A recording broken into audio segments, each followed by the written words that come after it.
zato što sam ja mnogo vidovit čovek. To je svako normalan, svako ozbiljan mogao da predvidi.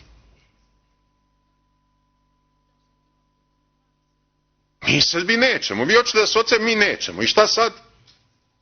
Sad ćete vi nas da preglasate. Pa nemate pravo da nas preglasate.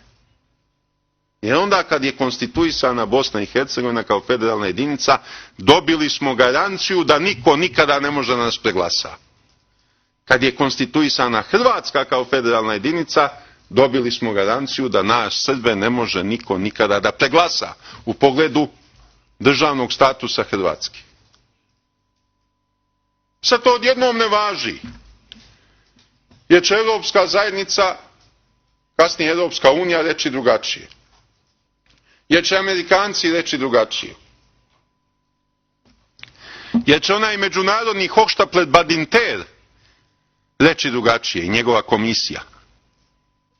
E pa ne može. Srbi su morali tome da se suprotstave. I kad je bilo stani pani da se oružjem suprotstave. I suprotstavljanje je bilo uspešno.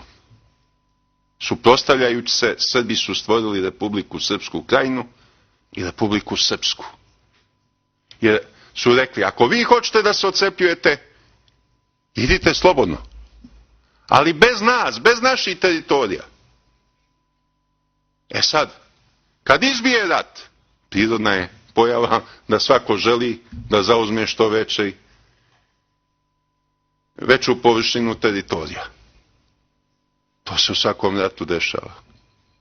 Tu se više ne pravi računica, ovde nas je iznad 50%, ovde nas je ispod 50%. Nego se stvar rešava oružjem, pa ostavlja pregovorima posle rata hoće li se neka korekcija vršiti.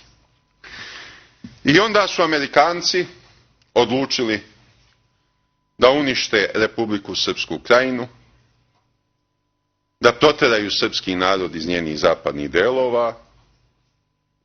To sve Amerikanci uradili. Hrvati su tu bili samo izvršioci američke volje. Američka poznata agencija IMRI, jesam dobro rekao, koja okuplja penzionisane generale, admirale, više oficire i koja direktno sarađuje sa američkim ministarstvom odbrane. Oni su uništili prvo srpski sistem veza, onesposobili srpsku avijaciju, izazvali pometnju i nije bilo teško okupirati Republiku Srpsku Krajinu.